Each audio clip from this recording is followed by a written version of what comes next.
김포라고 하는 곳은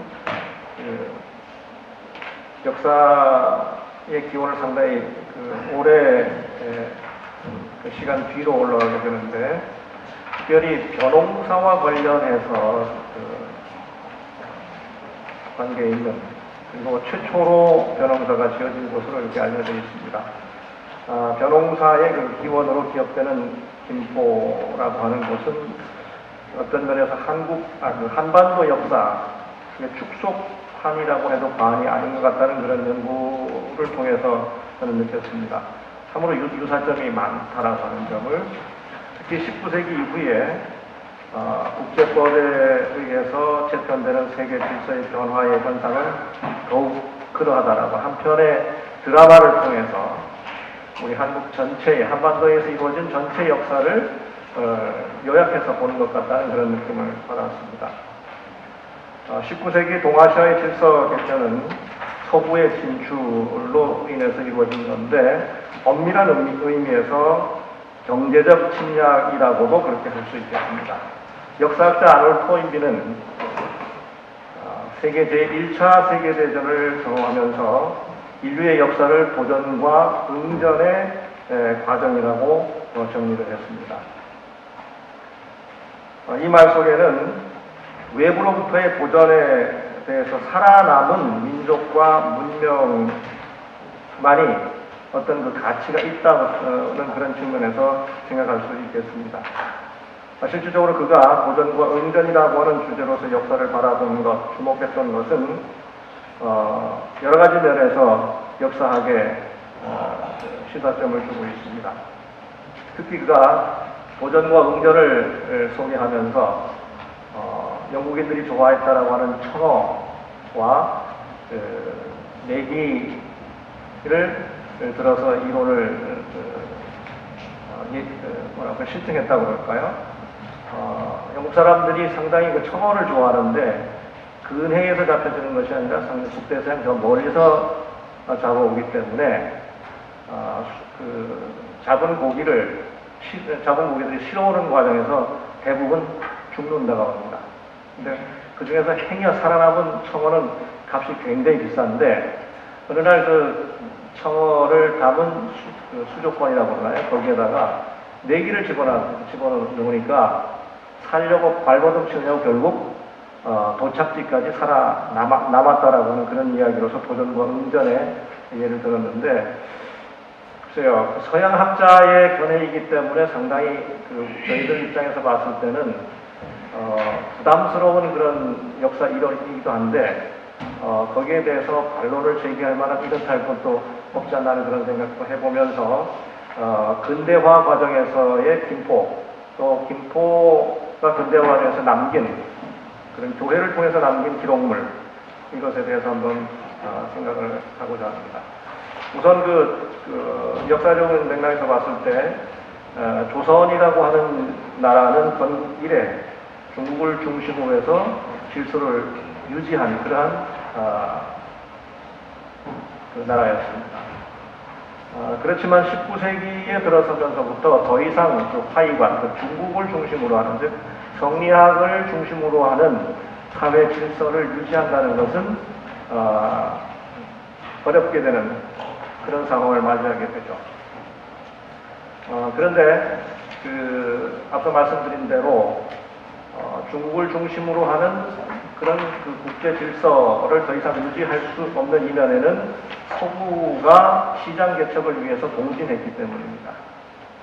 사실 서구 여러 나라들이, 제국들이 아시아에 관심을 가졌을 때 시장 개척의 주안을 두었기 때문에 조선은 그렇게 주목할 만한 나라는 아니었습니다. 왜냐하면 시장 규모가 워낙 작고 여러 측면에서 탐사를 하고 또 다녀온 이모저모로 활동한 사람들의 이야기를 정리해 봤을 때에 한마디로 투자 내교가 실효성이 없다는 그런 결론을 내렸기 때문에 인도와 중국 그리고 일본을 중심으로 서구 제국들이 시장 개척에 나선 것이 사실입니다. 서구 사람들은 배를 통해서 그리고 나침반을 이용을 해서 아시아를 찾아오게 됐는데 조선왕조실록에 보면 여러 차례 배가 나타난 이양선이 나타났다라고 하는 그런 보고들이 나타나 있습니다. 지역에서 올라온 보고, 장계에 의해서 보고가 이루어지고 있는데 19세기 말에 아들을 왕이 올려놓고 섭정을 했던 대원군은 잘 아시다시피 철저하게 외세를 배척하는 그런 입장에서 섭정을 했습니다. 근데 주목할 것은 조선 정부의 천주교 탄압과 그리고 1866년에 평양 대동강에 들어왔던 제너럴 셔먼호라고 하는 그 상선이 있는데 이 사건이 조선의 근대화와 상당히 밀접하게 연관이 있습니다. 그리고 앞서 말씀드린 천주교 탄압 문제는 신부들 9명이 죽고 8천여 명의 천주교인들을 살육한 그러한 정부의 탄압 당시에 살아남았던 그 프랑스 신부, 리델 신부가 중국으로 도망을 하게 되죠. 도망을 해서 살아남아서 그곳의 함대 사령관인 로즈에게 보고를 합니다. 이에 로즈는 함대를 끌고 강화도를 쳐들어오게 되는데 이것이 병인양요죠.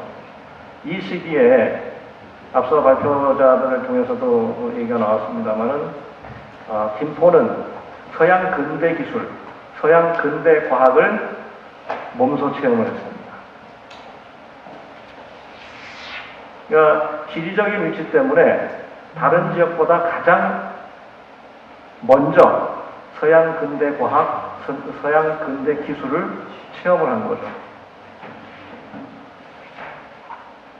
그리고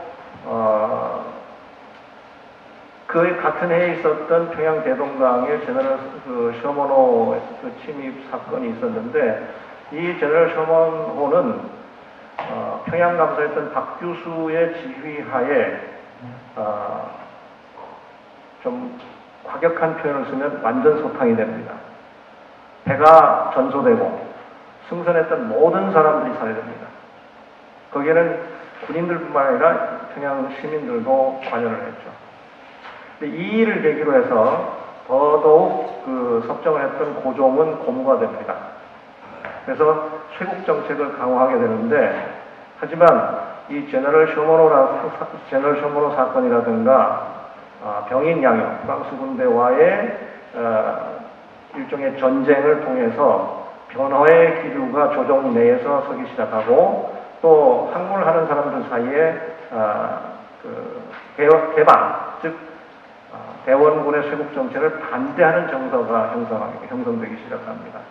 그 결과로 1876년 조선은 일본과 수호 조약을 맺게 되고 공식적으로 개화와 개항하는 그런 전기를 마련하게 됩니다. 그리고 1882년 미국과 조미수호 통상 조약을 맺게 되는데 이 조미수호 통상 조약을 계기로 미국 교회는 마지막 남은 은둔의 나라 조선에 선교해야 되겠다라고 하는 기도가 있게 되고 그 결실이 2년 뒤에 1884년 9월에 상해에서 활동을 하고 있던 알렌 선교사가 의사인데 정주 선교사로 처음 들어오게 됩니다. 그리고 그해 말에 있었던 잘 아시는 갑신정변, 실패한 갑신정변이었지만 오히려 개신교 선교에는 어떤 계기가 마련이 되죠. 즉 알렌이 치료한 인영익은 당시 고종 황제의 주인 명성 황후의 친정 조카가 됩니다. 가장 그 실권자 중에 실세 중에 실세로 불리는 민영익을 거의 죽은 수밖에 없던 상황에서 서양 의술로 치료를 했기 때문에 그것이 기독교를 전파하는 어떤 그 병원이 설립이 되고 그 이후에 각종 활동이 전개가 됩니다. 일본이라고 하는 곳은 이미 우리가 임진왜란을 겪었는데 그 이전부터 서구 문명을 부분적으로 수용을 해가면서 보다 앞선 그런 국가관이라든가 어떤 사람의 삶에 대한 그런 문제, 생활 구조의 변화를 필요하게 되는데 특별히 메이지 유신을 단행함으로 인해서 서구 근대화에 동아시아 지역에서는 가장 먼저 서구식 근대화를 이루게 되고 서구식 근대화를 어느 정도 성취한 일본에서는 원래 자기들이 가지고 꿈꾸던 대륙 진출을 위한 그런 전쟁을 감행하게 되고 그 과정에서 조선은 전장으로 변하게 되죠. 이 전장으로화하는 그런 과정 속에서 이미 들어와 있던 선교사들에게는 기독교를 오히려 더 잘 전파할 수 있는, 그러니까 포교 활동을 더 잘 할 수 있는 여건이 마련된다는 아이러니를 만나게 됩니다. 그리고 러일 전쟁기를 거쳐서 일본이 완전히 동아시아의 패권국으로 형성이 되고 패권국이 되고 조선은 근대화 과정 속에서 정말 안타깝게도 일본의 식민지가 되죠. 1910년에 완전히 국제법상으로 나라를 잃는 그런 지경에 빠지게 되는데 이 과정에서 수많은 선교사들이 있었는데 아까 토론자께서 말씀하셨습니다만은 좀 남다른 선교사들이 몇 사람인데 그 중에 한 사람이 언더우드입니다. 언더우드는 자발적으로 복음을 수용한 조선 사람들에게 과연 복음의 진정한 의미 또는 가치는 무엇일까를 한번 생각해 본 선교사 중에 한 사람입니다. 왜냐하면 망한 나라, 국권을 상실한 나라에 사는 사람들에게 복음의 진정한 가치는 무엇인가를 고민했다는 얘기입니다. 그가 1906년에 선교의 총무에게 보낸 글에 보면 조선을 지배하기 위해서 수많은 일본 군인이 진주해 있고 일본 사람들이 점점점 늘어나고 또 고종에 의해서 마련된 교육 시스템을 일본식으로 완전히 바꾸고 있다. 선교사들이 하나님 나라를 전파하는 그런 일꾼이긴 하지만 나는 조선 사람에게 온 선교사입니다. 그리고 그 다음에 편지에 보면 조선 사람들이 더 나은 교육을 받았더라면 지금과 같은 국난을 잘 대처했을 것이다 라고 하는 그런 이야기를 합니다. 프랑스 신부들을 포함해서 수많은 선교사들, 대부분의 선교사들이 조선이라고 하는 나라가 망하든 흥하든 관계없이 자기들은 복음을 전파하는 것에 관심을 가지고 그 사람들은 복음 전파를 할 수 있느냐 없느냐라고 하는 데만 관심을 가졌습니다. 즉 조선이 일본의 지배를 받든 청나라의 지배를 받든 러시아의 식민지가 되든 아무런 상관이 없다는 겁니다. 그저 기독교 복음만 전파하면 된다라고 하는데 관심을 가졌다는 것입니다. 그렇다면 언더우드는 상당히 차이가 있는 거죠. 그런 측면에서 우리 언더우드를 다시 한번 살펴봐야 된다라고 하는. 하지만 식민지화 과정 속에서 김포의 일면을 잠깐 살펴보면 여러분 신문을 고신문을 통해 살펴보시면 아마 아시게 될 터인데 상당히 유감스럽게도 김포는 경기도에서 가장 먼저 창시를 한 곳으로 기록이 되어 있습니다. 보도가 되어 있습니다. 그러니까 프랑스군에 의해서 근대 과학과 기술을 체험한 그런 것과 일본식 근대화를 통해서 창시했다라고 하는, 전 군민이 창시했다라고 하는 어쩌면 불명예스럽고 부담스럽고 낯선 것이 바로 근대라고 할 수 있겠습니다. 여러분들 생각은 어떠세요? 좋습니다.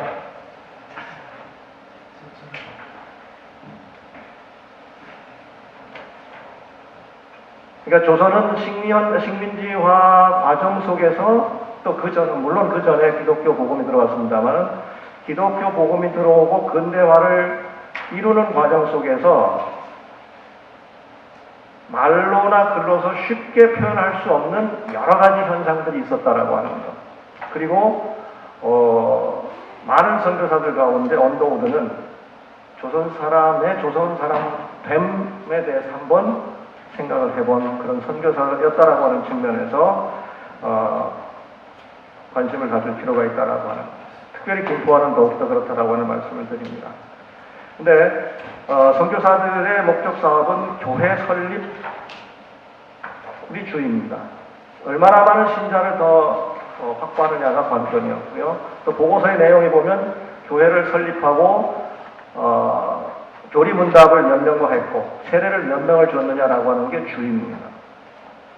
사실 그들이 세웠던 학교나 병원은 특별히 장로교회 측에서는 복음 전도를 위한 수단적인 것이었습니다.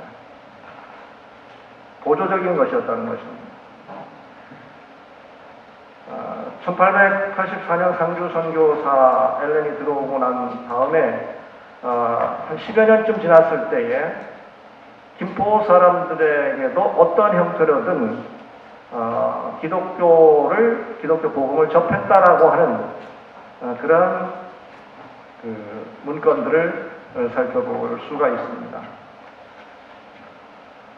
그런 면에서 저는 이번 열린 학술 심포지움이 언더우드에 앞서서 김포를 찾았던, 아까 김은정 선생님 말씀도 하셨습니다만은 언더우드에 앞서서 김포를 찾은 선교사가 있었다라고 하는 사실을 말씀드릴 수 있음에 역사학자의 한 사람으로서 김포 시민 여러분들께 깊은 감사의 말씀을 드립니다. 이번 계기로 해서 언더우드 이전에 김포를 방문했던 찾아온 선교사가 있었다라고 하는 사실을 알게 된 것입니다. 그리고 그 찾아온 선교사는 다른 말인 엘렌 스트롱이라고 하는 선교사인데, 여성 선교사인데, 이 엘렌 스트롱에 대해서 다음에 혹시 질문할 시간이 있으시면 김은정 선생님이 아마 설명해 주실 수 있을 거라고 생각을 합니다. 아무튼 엘렌 스트롱은 1896년 봄, 좀 더 구체적으로 말씀드리면 2월 말에서 3월 초에 김포를 방문하게 됩니다. 그리고 그 개인의 보고서에 뿐만 아니라 오늘날 승동교회인 본당골 교회에 담임을 하고 있었던 사무엘 무어 목사의 보고서에도 엘렌 스트롱이 김포 지역을 방문했다라고 하는 그런 내용이 있습니다.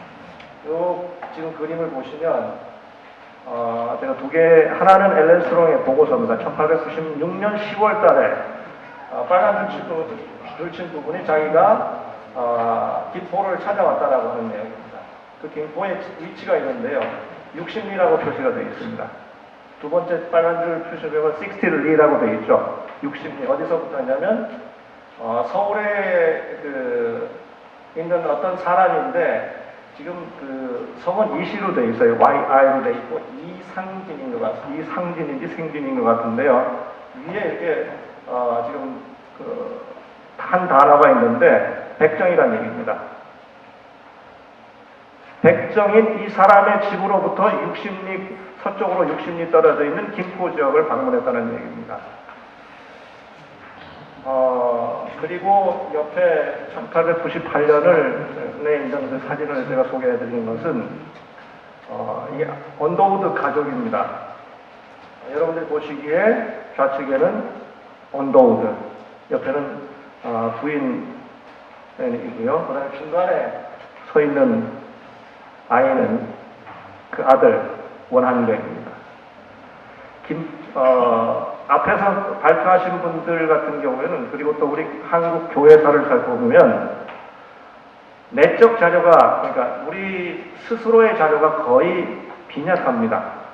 그런데 이 사람들에 대해서는 김포읍 교회당 당회록에 소개가 되어 있습니다. 원환경의 미거에서 땅을 언더우드 선교사 명의로 되어 있던 부동산 명의를 이전한 것에 대해서 자세하게 기록을 하면서 여러 가지 내용들을 언급하고 있는데 잠시 후에 좀 나누도록 하겠습니다.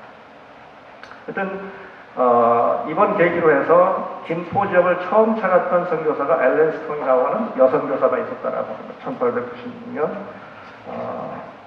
말씀을 드립니다. 그리고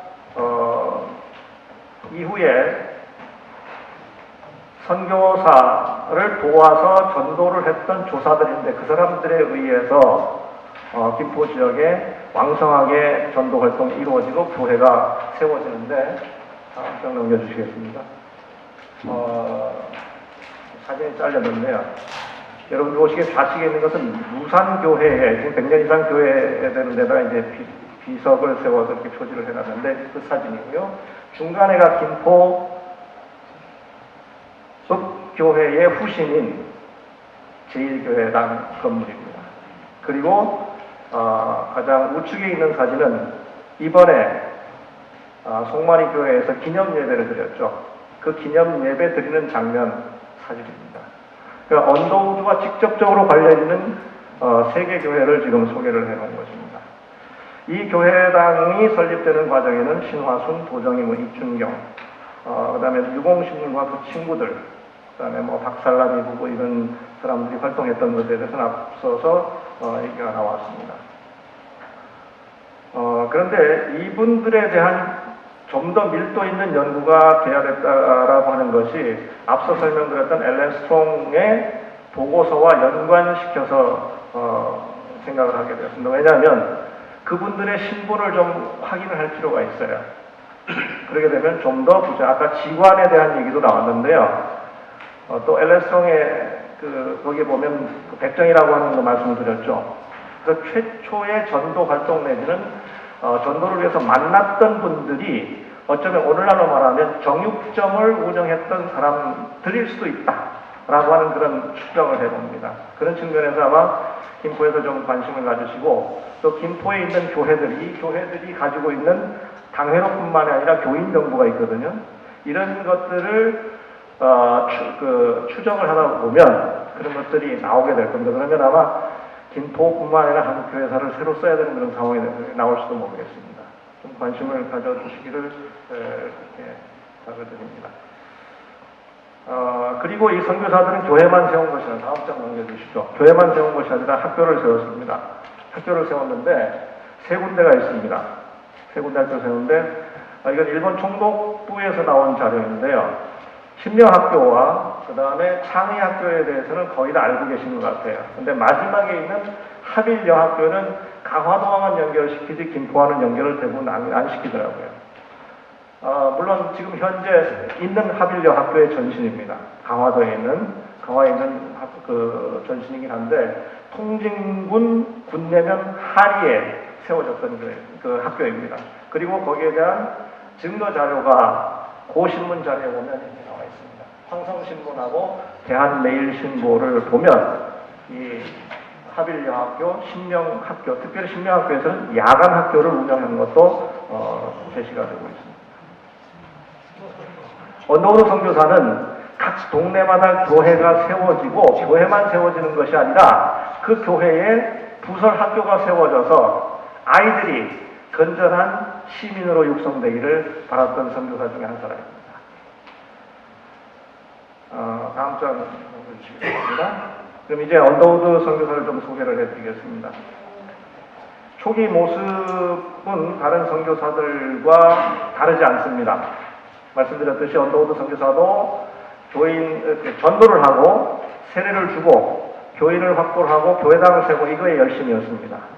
물론 처음 온 선교사였기 때문에 여러 가지 다양한 노력도 성경 번역이라든가 또 한글을 배울 수, 우리말을 배울 수 있도록 하는 어떤 노력도 했는데 일반적인 다른 선교사들과 크게 다르지 않았다라고 하는 것 말씀을 드립니다. 하지만 그가 1905년 을사늑약을 계기로 해서부터 사상적 변화가 나타난다는 것을 여러 자료를 통해서 확인할 수가 있는데 일본 제국주의자들에 의해서 대한제국의 교육 체제가 일본식으로 바뀌는 것에 대해서 우려하는 가운데서 잠깐 소개를 해드렸습니다만 선교사는 하나님 나라를 확장하기 위해 헌신한 자들입니다.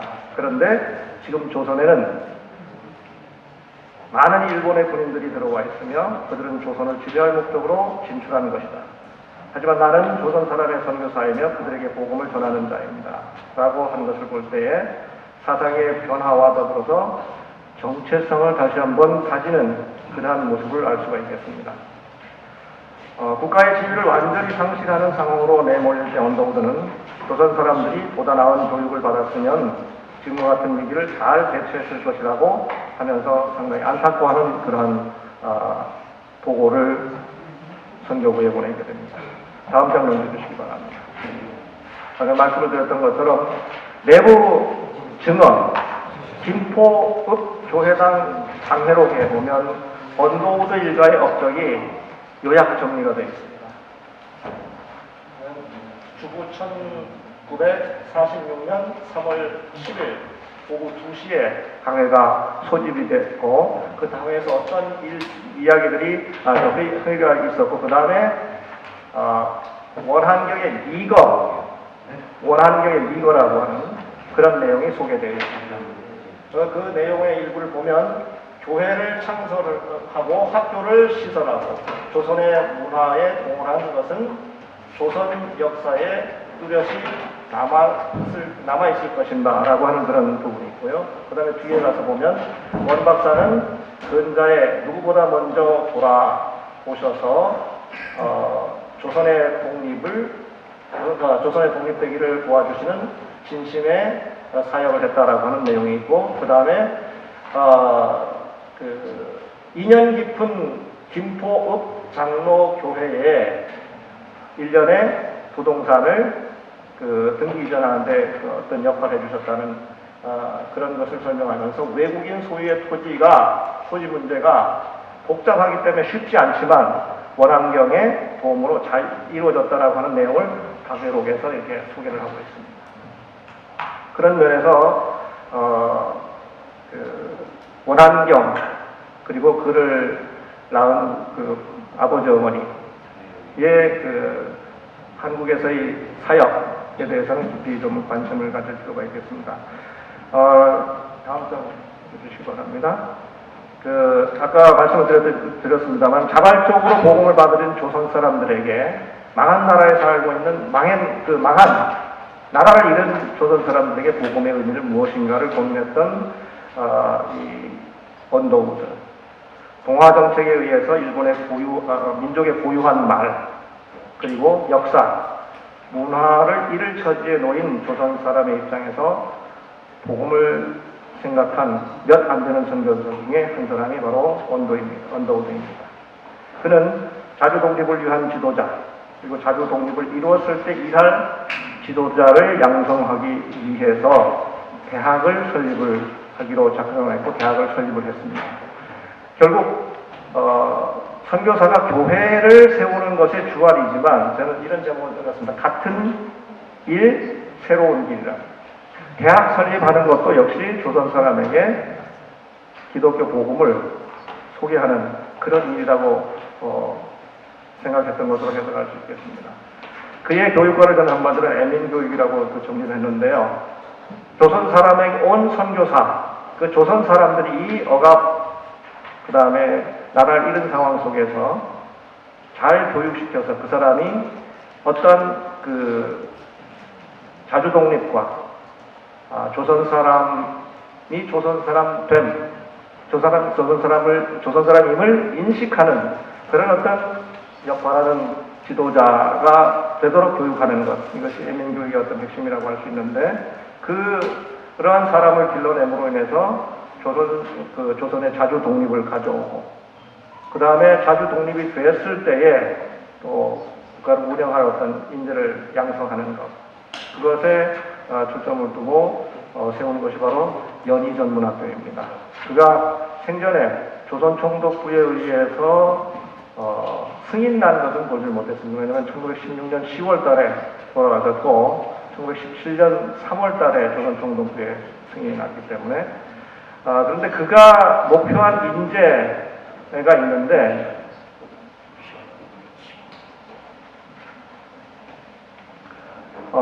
때를 기다릴 줄 아는 사람이었습니다. 독립운동의 양상을 보면 여러 유형의 독립투사들이 있습니다. 그런데 국가 또는 민족의 진정한 지도자는 독립이라고 하는, 자주 독립이라고 하는 것을 극적으로 이뤄내는데, 그 극적으로 이뤄낼 때까지, 그러니까 준비한 모든 역량, 힘이 가장 최대 효과를 낼 수 있을 때까지를 기다릴 줄 아는 지도자로 정리를 했습니다. 그런 측면에서 그 1914년부터 구체적으로 진행된 연희전문학은 아까 말씀드렸던 것처럼 1915년, 16년을 거쳐서 1917년에 조선정부의 승인을 받고 학교를 시작을 하게 됩니다. 그리고 그 대학은 오늘 연세대학의 한 축이 되죠. 세브란스와 연희전문학교 합쳐서 연세대학이 됐으니까요. 그런 측면에서 그 언더우드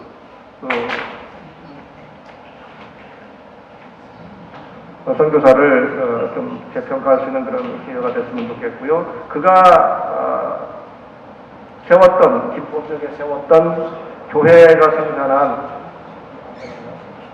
생산한 기록물들이 상당히 많이 있는데, 이 기록물들이 개교회의 기록물일 뿐만 아니라 근대화의 과정 속에서 그 당시의 어떤 사회적인 상황을 그대로 담보한 그런 기록물이라고 하는 측면에서 굉장히 의의가 있다라고 생각을 합니다. 그렇기 때문에 이 기록물들이 좀 더 사회적 기여를 위해서는 교회 간의 연합을 통해서 좀 앞으로 그 김포시뿐만 아니라 우리 한국 사회를 위해서 중요하게 활용되는 그런 사료가 되었으면 좋겠습니다.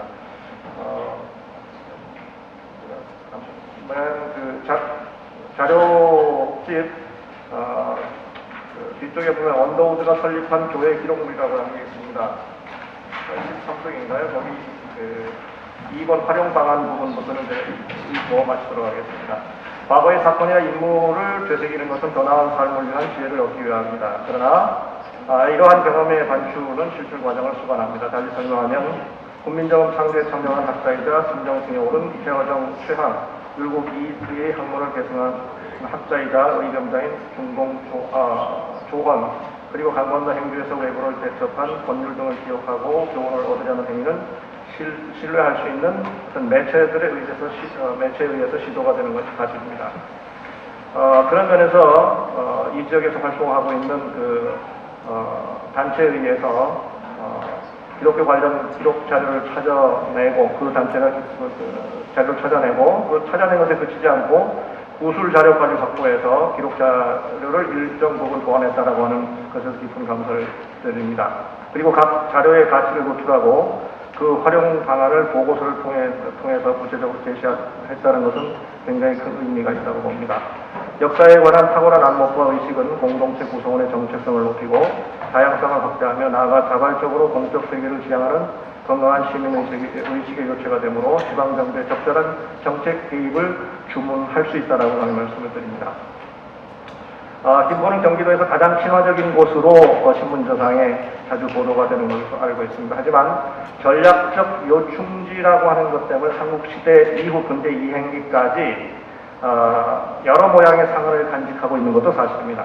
특히 근대사는 생활세계와 가치의 극심한 혼란을 경험한 시기로 주변 세계가 동서양이 혼재된 성격의 것으로 변화한 시기였다는 것을 여러분들이 잘 아실 겁니다. 그러므로 근대아리를 하던 때의 자료는 종교 문서라 할지라도 사회성을 담보하는 데는 예외가 허용되지 않았다는 것을 인식할 필요가 있습니다. 특히 조선을 지배한 일본 제국주의자들은 선교사와 교회를 통치 정하는 대상으로 지목하였으며 제2차 세계대전을 전후해서부터는 선교사를 적으로 간주하기 시작했습니다.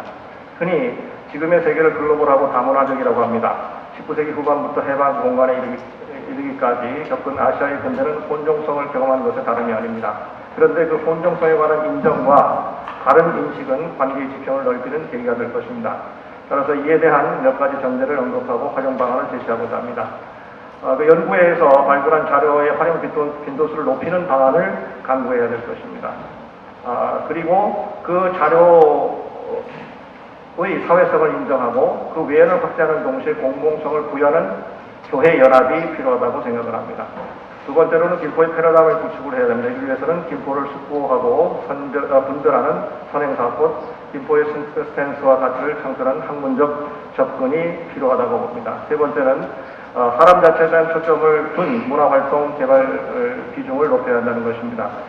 잘 아시겠지만 사람 중심이라고 하지만 사실은 행정적인 치적이라든가 이런 것들은 거의 건물이라든가 이런 것에 비중이 많이 차지하고 있다는 것을 아실 것입니다. 그렇지만 사람 자체에 비중을 둔 이런 문화활동을 개발한다고 한다면 중복 투자를 피하고 효율적으로 예산을 운영할 수 있는 그런 장점이 있다고 봅니다. 이에 기초해서 다음과 같은 기록물과 관련된 의견을 제시하고자 합니다. 인간의 삶이 선택적인 격에 의한 행동으로 점철되는 것처럼 기록 또한 그렇습니다. 이는 공동체 단위의 선택적 기억이 다른 공동체의 그것과 다를 수 있음을 시사합니다. 그런데 다름은 서로의 의존하는 관계를 성립하는 요인이자 환원할 수 없는 다양성 또는 혼종성의 근간이 됩니다. 한국인은 근대화 과정에서 자유와 평등 그리고 민족 단위의 탈식민의식을 언더우드와 같은 선교사들이 설립한 교회와 근대 교육을 통해서 싹 틔우고 고양하였습니다. 하지만 한국 사회의 근대 전환에 일정한 역할을 하는 기독교는 다음과 같은 책임과 한계가 있다는 것도 유념해야 할 것입니다. 첫 번째로 근대화는 사회의 제 영역, 경제, 사회, 교육, 문화, 의료, 사회복지 등 여러 분야에서 분화와 전문화가 이루어졌습니다. 그런데 조선에 전래된 기독교는 서구 문명의 주요 통로였으며 매개자인 선교사의 기독교적 근대성은 일제식민 통치자들에게 위협적인 대상이었습니다. 그러므로 기독교 정신은 민족 정신을 추동하여 보다 높은 수준의 의식과 더 나은 삶의 의지를 바라게 한 원동력이었다고 할 수 있겠습니다. 두 번째, 해방 직후 이 기독교 인구 비율이 2%였다라고 하는 것, 기독교가 한국 사회의 주변부였다는 것, 주변부였다는 명징이자 크리스천에게 일종의 경계의 지수로 작용해야 할 것입니다. 달리 설명하면 정신과 신앙을 분별하지 않은 채 사회 각 분야에서 이루어진 근대화의 가치를 독점하거나 중심적 지위를 점하려는 시도와 신념은 도리어 인간의 자유와 평등을 훼손할 뿐만 아니라 국가 권력과 제도에 의한 비인간화에 가담 또는 협력하는 협격이 될 수 있다는 사실을 주지해야 될 것입니다. 언더우드가 설립한 교회의 각종 기록물은 근대 가치를 논거할 만한 충분한 자료가 됩니다. 이에 가장 먼저 근대를 접근 보장으로서 평화문화 도시를 지향하는 이 도시가 근대 기록물을 활용한 문화사업을 선도하기를 기대하면서 다음에 네 가지를 제안하고자 합니다. 첫 번째는 데이터베이스 구축 및 학제간 연구입니다. 기존 기록물 중심으로 대학교는 전문 연구기관과 연계해서 MOU를 체결하고 이에 기초한 연구가 이루어진다라고 한다면 상당히 가치 있는 일이 되겠습니다. 두 번째로 김포의 근대화 관련된 정기 학술제, 이것은 대학이나 이런 것보다는 초, 중, 고 학생들을 대상으로 해서 처음부터 김포 시민으로서의 어떤 자부심이라고 그럴까요? 자긍심에 어떤 중요한 역할을 할 수 있다고 봅니다. 그 다음에 있는 자료들이 교회 간 연합이 잘 되고 그렇다라고 한다면 그것에 의해서 상설 또는 순회 전시를 통해서 있다는 사실만이라도 제대로 전달이 되고 관심 있는 사람들이 연구하고 그래서 그 가치를 전파하는 그런 데 활용이 됐으면 좋겠습니다. 네 번째로는 주민학교를 개설해서 운영하는 것입니다. 위에 첫 번째, 두 번째 한 결과를 토대로 해서 자치 광자를 하게 된다라고 한다면 김포 시민으로서의 자부심과 긍지 그리고 단합에 좋은 어떤 역할을 할 수 있다라고 봅니다. 이어서 이제 제 발제문에 대해서 논평을 해주실 최영철 선생님은 경기도 문화재 연구위원으로 계시기 때문에 제 연구에 더욱더 진일보한 실질적인 그런 도움의 말씀을 주시라고 그렇게 했습니다. 최영철 선생님을 소개합니다. 최영철 선생님은 홍익대학교 건축학과를